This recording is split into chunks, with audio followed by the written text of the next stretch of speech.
오늘 부활주일입니다. 기쁜 날이죠. 하나님께서 우리에게 생명의 역사를 허락하신 날입니다. 자, 그런데 우리는 사실 매 주일마다 예배할 때 주님의 부활을 기억하면서 예배합니다. 그렇기 때문에 우리는 매 주일 부활주일 예배를 드리고 있는 거예요. 원래는 매 주일마다 예수님의 부활을 기억하여 예배하기 때문에 매 주일마다 부활주일 예배를 드리지만 오늘 우리에게 더 특별한 의미가 있는 것은 예수님의 역사적 부활의 시점에 우리가 오늘 예배를 드리고 있기 때문에 오늘 예배가 우리에게 더 의미가 있고 중요하죠. 예수님의 부활은 마치 죽은 것 같은 나무에 새순이 돋는 것과 같습니다. 하나님이 우리에게 새순이라는 이름을 주셨죠. 왜냐하면 우리의 신앙이 항상 부활신앙이 되기를 소망하셨기 때문입니다. 우리가 주님의 부활 사건을 믿음으로 받아들일 때 죽은 것 같았던 그 나무에 새순이 돋는 것처럼 우리가 부활신앙을 통해 우리의 신앙이 활력 있고 능동적이고 더 힘있게 될 것입니다. 부활주의를 기점으로 해서 코로나로부터 우리 모두가 탈출할 수 있기를 소망합니다. 이제 코로나 끝났어요. 제 주변에 보니까 진짜 코로나 이제 감기 그 이상도 그 이하도 아닙니다. 그냥 딱 감기더라고요. 너무 두려워하지 마시고 조금 더 적극적으로 우리의 삶의 반경을 좀 넓혀가면 좋겠다는 생각이 들고 오늘을 기점으로 해서 그 이전, 코로나 이전으로 돌아갈 수 있기를 간절히 소망합니다. 예수님이 부활하신 그날 저녁에 예수님은 부활을 했는데 제자들은 두려워서 한 곳에 모여 있었습니다. 19절에 보니까 이렇게 표현해요. 제자들이 두려워하여 모인 곳에 문을 닫았다. 지금 제자들은 한 곳에 모여서 두려워하고 있습니다. 자, 그런데 이상해요. 요한복음 20장 전체를 살펴보니까 이러한 제자들의 행동이 약간 이상해 보입니다. 왜냐하면 오늘 본문의 말씀 바로 앞단락에 보면 두 단락이 있죠. 큰 두 단락에 보면 그 먼저 20장이 시작되는 첫 번째 단락에서요. 베드로와 또 다른 제자 한 명이 예수님의 빈 무덤을 확인했습니다. 예수님이 부활하셨다는 사실을 확인했어요. 그리고 베드로를 비롯하는 다른 제자들이 막달라 마리아를 통해 예수님이 부활하셨다는 소식을 들었습니다. 그러니까 지금 제자들이 두려워서 문을 닫고 있는 한 곳에 숨어 있는 이 현장엔 이미 제자들 모두가 예수님이 부활하셨다는 사실을 알고 있어요. 두 사람은 무덤을 확인했고 여러 제자들이 막달라 마리아를 통해 예수님이 부활하셨다는 소식을 이미 들었습니다. 예수님의 부활에 관한 소식을 알고 있는데 그들은 여전히 지금 두려워하고 있다고 하는 거죠. 왜 두려워할까?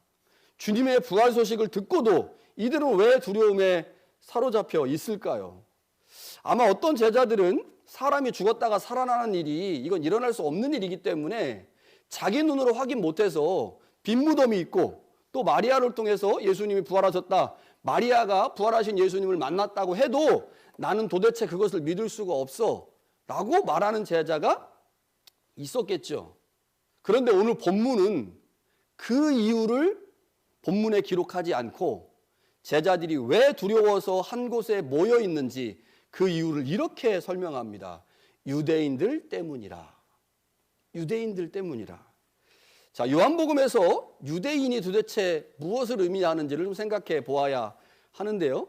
요한복음은 유대인과 세상을 동일하게 취급합니다. 세상과 유대인이 같은 급으로 표현되고 있어요. 요한복음에서 세상은 예수님을 거부하고 반대하는 존재입니다. 그런데 유대인들도 예수님을 반대하고 거부하죠. 그래서 유대인들은 세상에 속한 자들입니다. 요한복음이 세상과 동일하게 언급하는 유대인들, 이들은 당시 일반 유대인이라기보다는 종교 지도자나 종교적 기득권을 누리는 사람들을 의미한다고 볼 수 있습니다. 요한복음이 유대인과 세상을 동일하게 언급하는 이유 간단합니다. 종교 지도자들이, 기득권들이 세상의 질서와 방식을 따라가고 있기 때문에, 다시 말하면 유대인들이 세상에 속해 있기 때문에 세상과 유대인을 동일하게 취급합니다. 예수님은 세상에 오셨지만 세상에 속하지 않으셨죠. 예수님은 세상에 오셨지만 세상의 방식으로 이 땅을 살지 않고 진리라는 방식으로 이 땅을 사셨습니다. 그러나 유대인들은 세상에 속했습니다. 그래서 세상 임금인 마귀의 방식을 따라 살아가죠. 그래서 예수님은 요한복음 8장에서 유대인들을 향해 너희 아버지가 마귀다라고 선언하시죠. 결국 세상이 자신의 어두움 때문에 빛으로 오신 예수님을 거부한 것처럼 세상에 속한 유대인들도 역시 그들의 악함을 감추기 위해 예수님을 거부했습니다. 요한복음에서 세상은 유대인과 동급이고 유대인은 곧 세상을 의미합니다. 자, 제자들이 유대인들을 두려워했다라고 하는 말은 그 당시에 종교적 기득권을 가진 지도자들을 두려워했다는 말이죠.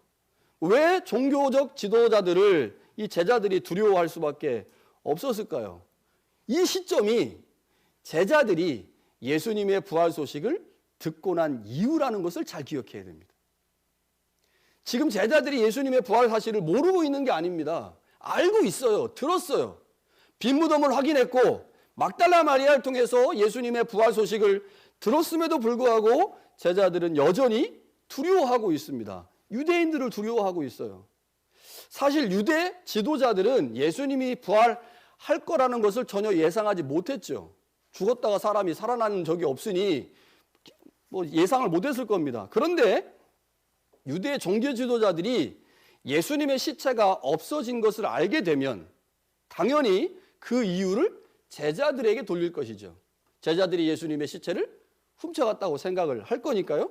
그러면 결국 제자들은 예수님의 없어진 시체 때문에 책임을 져야 되는 상황이 됩니다. 그러니까 예수님이 부활하신 거하고 자기들이 유대인들로 말미암아 죽음에 처해지는 것하고 별개인 거예요. 연결이 안 됩니다. 예수님이 부활했다고 하는 것은 유대인의 모든 종교적 기득권을 이기시고 사망을 이기시고 유대교를 이기신 사건인데, 그 유대교를 이기신 예수님의 부활 사건하고 자기들이 지금 두려워하고 있는 그 유대인들의 압박과 그 모든 두려움을 연결을 못 시키는 겁니다. 예수님의 부활은 부활이고 우리가 지금 죽음에 처하게 된 상황은 처하게 된 상황인 거죠. 그러니 예수님은 부활했는데 우리는 여전히 두려워하고 있는 겁니다. 우리는 여전히 유대인들을 무서워하고 있는 거죠. 여러분, 사람이 느끼는 감정 중에 질병과 관련된 감정이 있습니다. 두려움입니다. 두려움의 감정은 종종 성인병을 일으키는 원인이 되곤 합니다. 두려움은 불안을 만들어내는데 이 불안이 지나치면 면역력이 약해지면서 결국 질병에 걸립니다. 특별히 심장질환이나 정신질환의 원인은 대부분 두려움의 감정에서 비롯된 것입니다. 인간이 갖는 모든 감정, 그 감정은 그것 자체로 나쁜 것은 아니죠. 그렇죠. 우리가 두려움을 느끼거나 사랑을 느끼거나 외로움을 느끼거나 그 감정 자체는 굉장히 소중한 것이지만 두려움의 감정이 지속되면 그 두려움의 지배를 받게 되고 그 지배를 받게 되면서 삶도 영혼도 몸도 미래도 결국 파멸에 이르게 된다고 하는 거죠. 모든 사람은 두려움의 감정을 갖게 되지만 그것의 절대적 지배를 받으면 안 됩니다. 여러분, 예수님이 부활하셨습니다. 왜 부활하셨습니까? 제자들로부터 그 두려움을 극복하라고. 그것도 하나의 이유가 되잖아요. 그런데 제자들은 예수님은 분명 부활하셨는데 그 부활하신 예수님이 부활했는지 안 했는지를 모르고 했음에도 불구하고 그것이 자신의 삶과 연결이 안 되니 여전히 두려워하고 있는 거죠.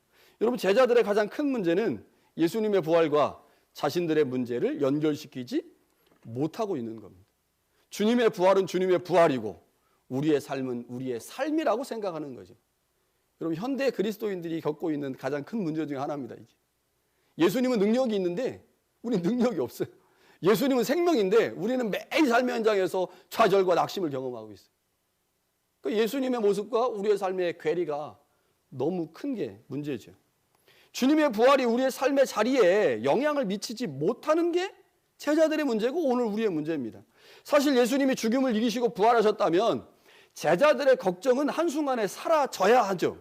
그러나 제자들은 주님이 부활하셨다는 소식을 듣고도 심지어 베드로와 또 다른 한 제자가 예수님의 빈무덤을 목격했음에도 불구하고 부활하신 주님보다 여전히 종교적 권력을 가진 유대인들을 두려워하고 있습니다.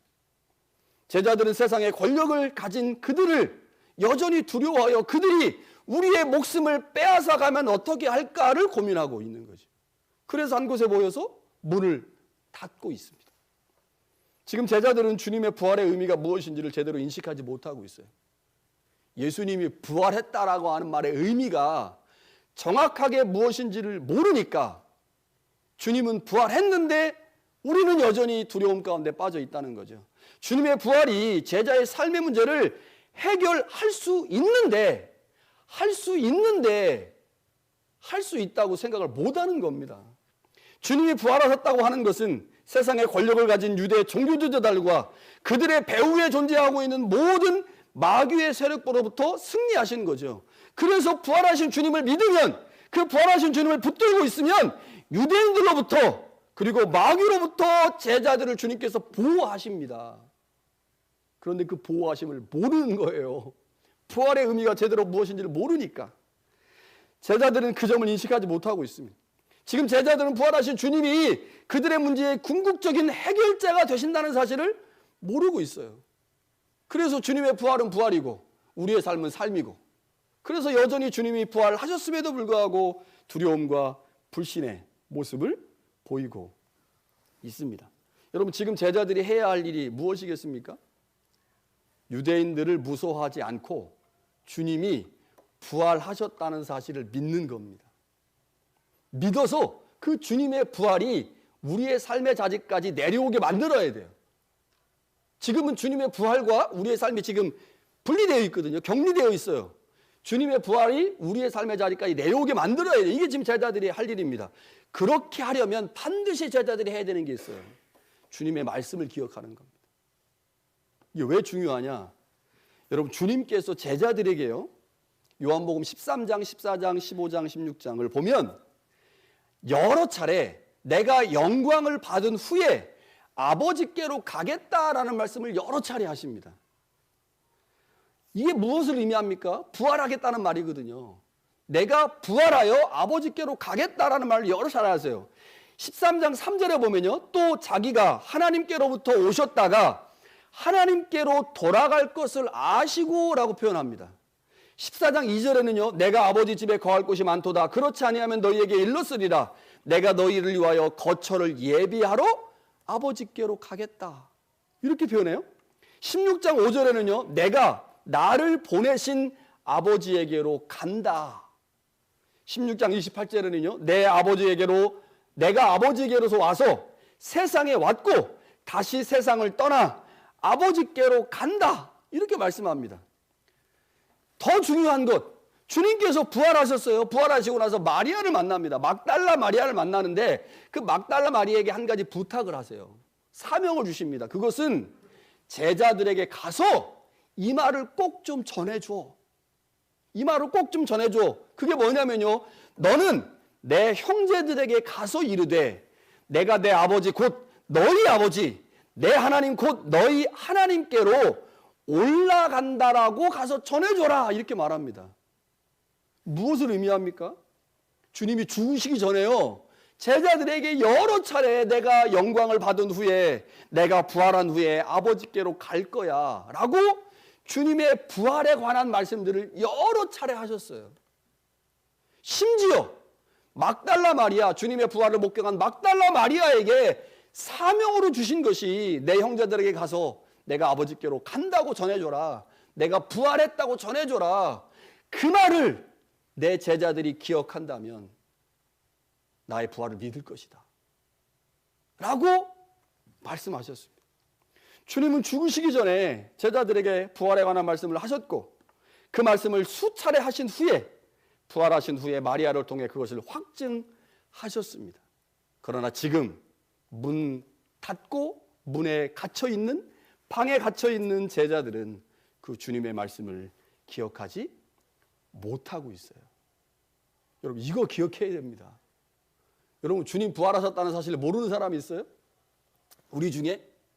교회 다니는 사람 중에 주님의 부활하셨다는 사실을 모르는 사람이 있습니까? 아니요. 아무도 모르는 사람 없습니다. 다 압니다. 그런데 그 말씀이 우리의 삶의 자리에 내려오지 못하는 게 문제죠. 무엇을 의미합니까?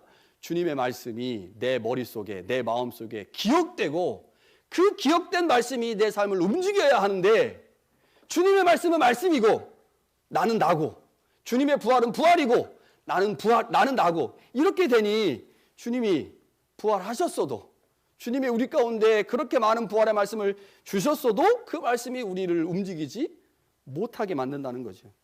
여러분 우리도 두려움에 사로잡힐 때가 있죠. 저는 위니펙에 와서요 이 두려움에 사로잡힌 때가 한 2년 정도 돼가지고요 제가 너무 강렬하게 기억합니다. 기억하시는 분 계실지 모르겠어요. 예전에 제가 한 2년간요 가슴이 쿵탕쿵탕 거려가지고 죽는 줄 알았어요. 제가 마니토바 교회에서 소망교회를 갔다가 소망교회 나오고 나서 한 2년간을 벌렁벌렁거려요. 숨 계속 여기가. 이래도 죽겠다. 빨리 한국 가야 되겠다. 라고 생각했던 적이 있어요. 그래서 저는 이 두려움에 사로잡힌다는 게 어떤 거를 의미하는지 잘 압니다. 두려움에 사로잡힐 때가 있어요. 언제 우리가 이 그리스도인으로서 두려움에 사로잡히느냐? 주님이 부활하셨다는 사실을 못 믿을 때입니다. 쉽게 말하면 주님을 향한 믿음이 약해질 때예요. 주님이 부활하셨어요. 사망을 이기셨어요. 모든 세상의 권력을 이기셨어요. 그러니 그 주님 믿으면 나도 이길 수 있는 거 아닙니까? 그런데 그 주님에 대한 믿음이 약해지니까 주님이 세상을 이기셨다는 사실을 점점점 잊어가는 거죠. 그러니 삶의 현장에서 주님의 부활의 능력이 안 나타나게 되죠. 주님을 향한 믿음이 약해지면 세상에 대한 걱정이 많아지고 두려움이 생깁니다. 반면에 주님에 대한 믿음이 강해지면 주님이 우리의 삶을 책임지시고 인도하시고 보호할 것을 믿기에 평안해지게 되죠. 여러분 잘 기억하셔야 됩니다. 지금 제자들이 왜 두려워하고 있는지, 주님이 부활하셨는데도 왜 그들은 여전히 두려움 가운데 빠져 있는지 주님의 말씀을 기억하지 못하기 때문입니다. 여러분 우리가 성찬식 하잖아요. 주님의 죽으심을 기억하는 겁니다. 이 기억이라는 게요 기독교에서 매우 중요해요. 기억해야 됩니다. 기억해야 돼요. 여러분 주님이 두려움에 사로잡힌 제자들 그냥 둘 수 없잖아요. 그래서 주님께서 제자들에게 나타납니다. 만나러 오세요. 만나러. 주님은 두려움에 사로잡힌 제자들을 만난 자리에서 이렇게 말씀합니다. 너희에게 평강이 있을지어다. 이 평강의 말씀을 2번 하십니다. 2번. 지금 제자들을 보신 주님께서 그들의 상태를 정확하게 파악한 거죠. 평강이 무엇일까? 요한복음에 보니까요 아주 재미있는 말씀이 있어요. 16장 33절에 이것은 너희에게 이르는 것은 너희로 내 안에서 평안을 누리게 하려 함이라. 세상에서는 너희가 환난을 당하나 담대하라. 내가 세상을 이기었노라. 세상을 이기었노라라고 하는 말씀의 문맥 안에 평안이라는 단어를 주님께서 넣으셨어요.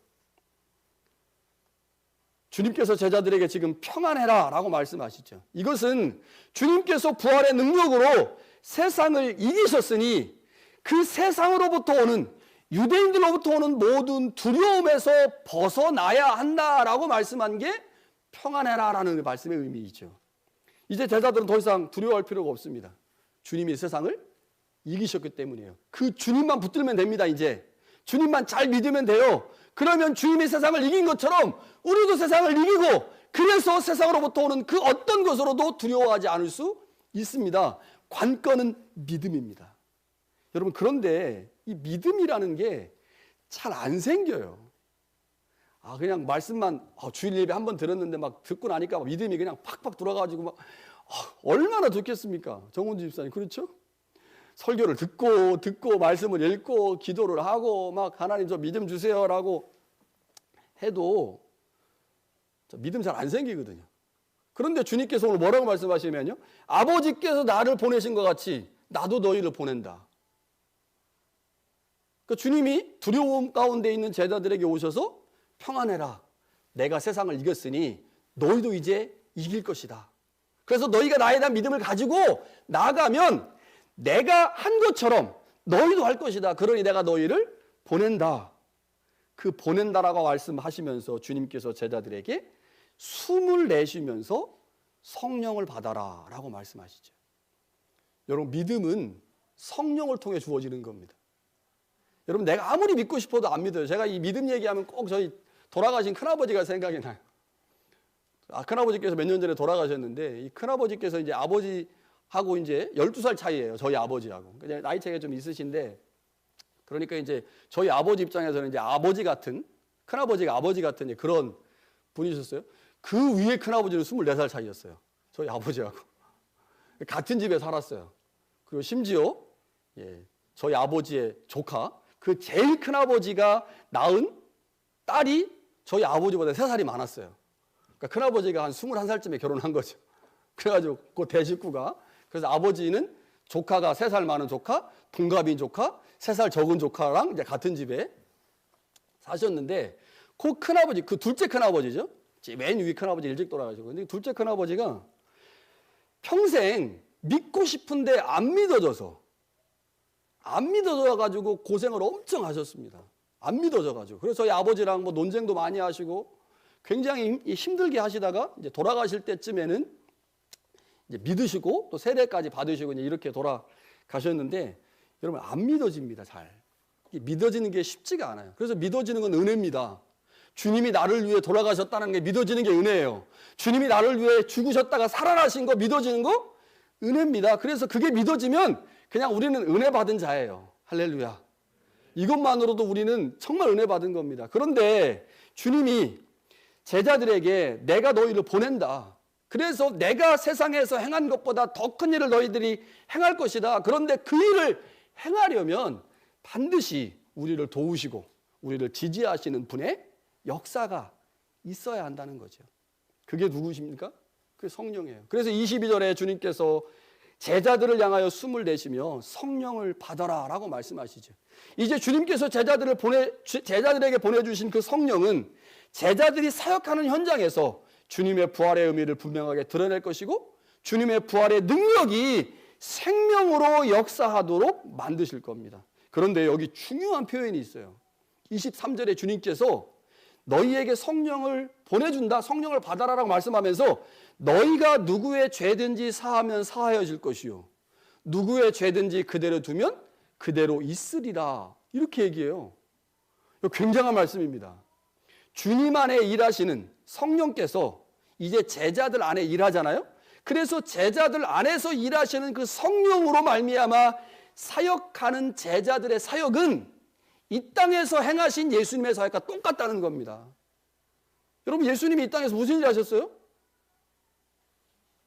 죄를 용서하는 사역을 하셨잖아요. 그래서 예수님이 하신 사역이 죄를 사하는 사역을 한 거예요. 그리고 죄 있게 만든 사역을 하셨죠.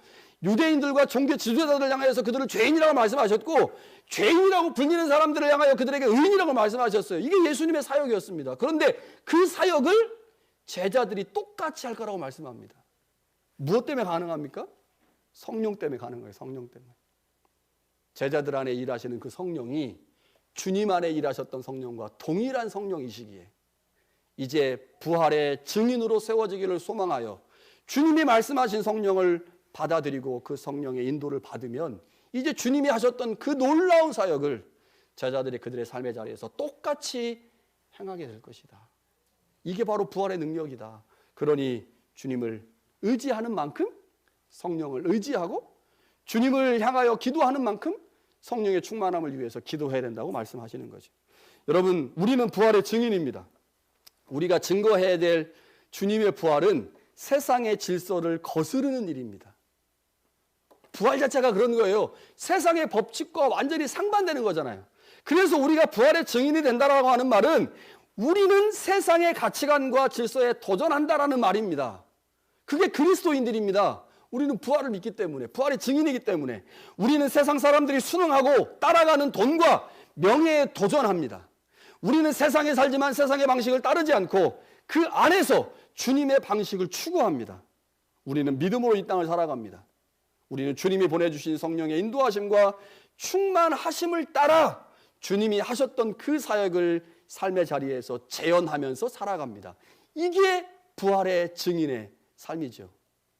그런데 부활은 세상의 질서를 거스르는 거잖아요.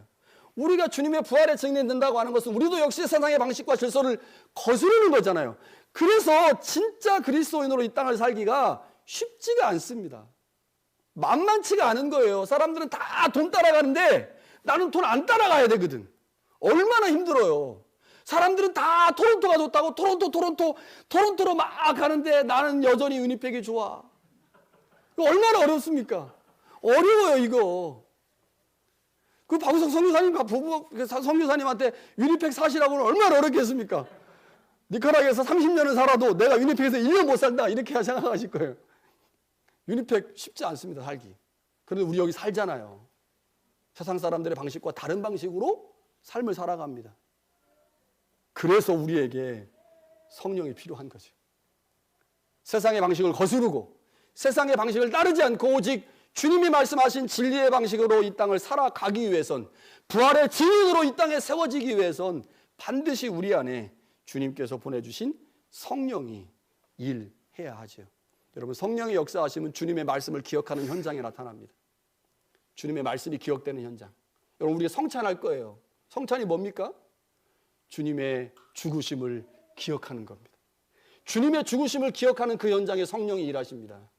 그 성령은 말씀을 따라 일하시는 영이기 때문이죠. 오늘 하나님께서 우리에게 주신 말씀, 주님이 부활하셨다, 주님이 우리로 하여금 부활의 증인이 되기를 원하신다라고 하는 말씀을 기억하면 그 말씀을 따라 성령께서 우리 안에서 일하실 것이고, 성령께서 여러분의 삶을 정말로 부활의 증인으로서 세상의 질서를 거스르고 주님의 진리의 말씀을 따르는 자의 삶을 살 수 있도록 만들어 주실 것입니다. 그 은혜가 우리 모두에게 있기를 간절히 축원합니다.